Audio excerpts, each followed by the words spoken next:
I am one leader who has been taking painstaking steps to maintain the unity of the African National Congress, to make sure that everyone in the ANC remains as part of the African National.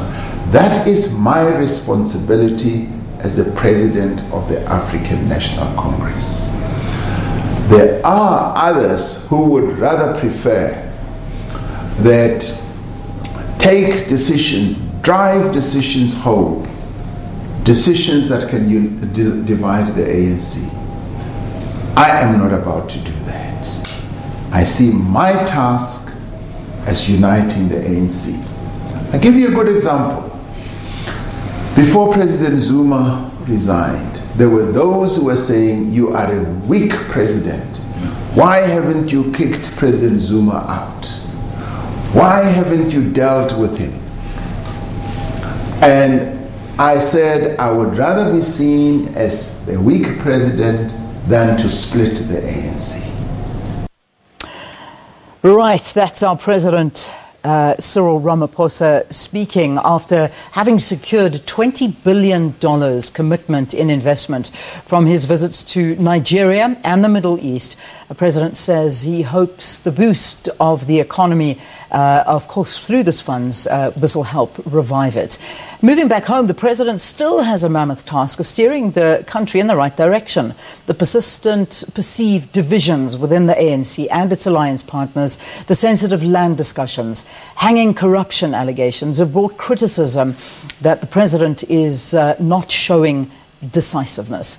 Now the alliance partners want a power shift from the ANC, calling the shots in policy decisions and appointments and sacking of leaders. Joining us now is the first Deputy General Secretary of the SACP, Cyril Mapaila. Good to have you. Thank you so much for coming in this morning. Thank you very much, Leon. All right, so let's begin with your meeting that was held last Monday.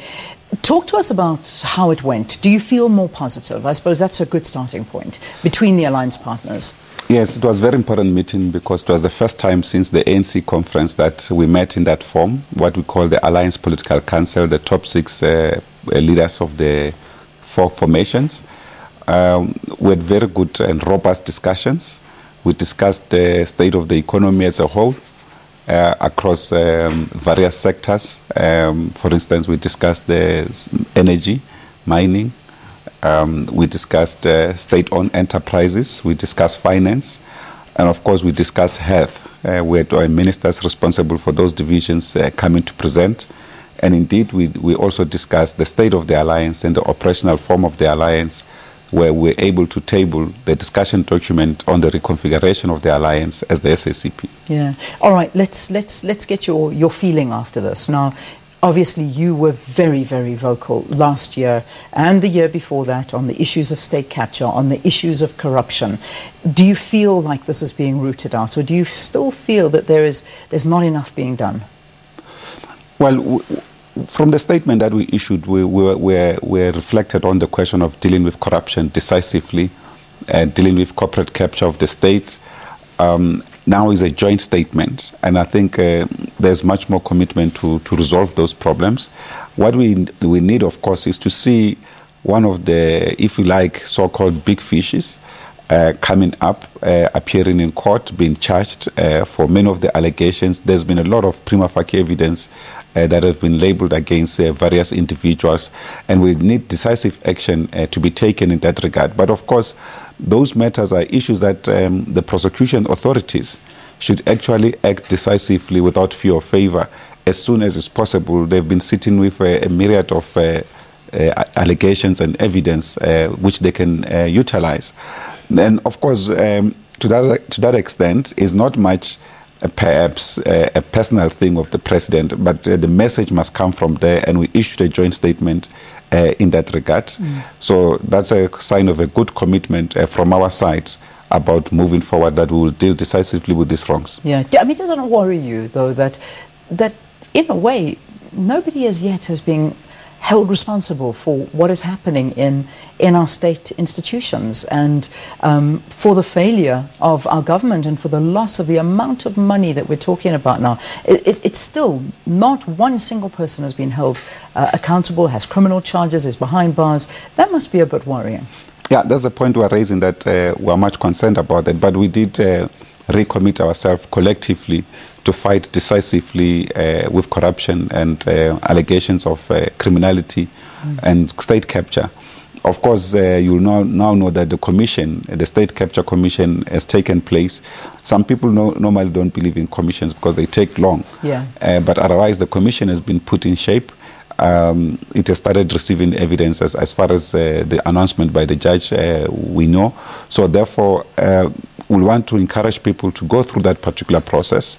But the prosecution authorities itself, as I indicated earlier on, should act decisively. They don't have to wait for instruction. We don't want political interference in such matters.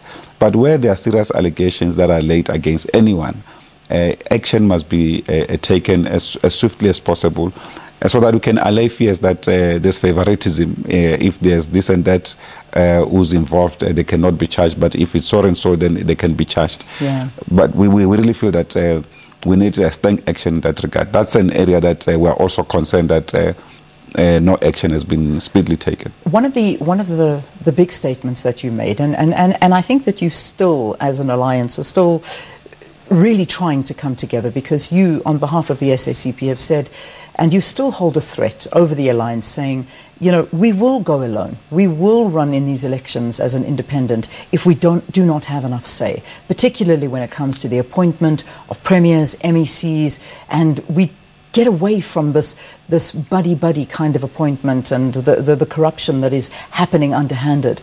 Do you still not have enough say? I mean, you want more, obviously, but do you think you're going to get it? It's not much about the appointments. It's much about the policy space. Because if you focus on the appointment and not focus on the policy space, you'll have more troubles. So our main focus is to drive our revolution in the positive direction, that it's able to take our people out of poverty and the deepening inequalities that are taking place or that are continuing. That's the main focus. Of course, having accepted or agreed on policy framework, we should then introduce a policy framework in our movement. We call it deployment, accountability, and recall. So it's a single policy. So there must be collective deployments and accountability of those who are deployed. And if they do wrong, they must be recalled. So that framework should be properly threshed out, so that we don't have to fight against this and that. For instance, our structures in the Northwest led a campaign for the removal of Premier Suprema Mapaila after a myriad of allegations, and they were right to have actually finally taken to the street, working with many other organizations and social forces in the province there. Had they not taken to the streets, national government would not have intervened to almost place the entire province under administration. Something completely unacceptable, which should not have happened under our watch. So that is why the deployment of cadres, as well as their accountability, should be a collective process, including a process of their recall if they're not performing well. All right. I want to take a break, Solly, and when we come back, we've got lots more to discuss. And the question I want to pose to you is a big question that I think everybody everyone is asking. Do we have a weak president? Is our president, Cyril Ramaphosa, weak? That's a question I want you to think about, and we'll get the answer after the break. Do stay tuned.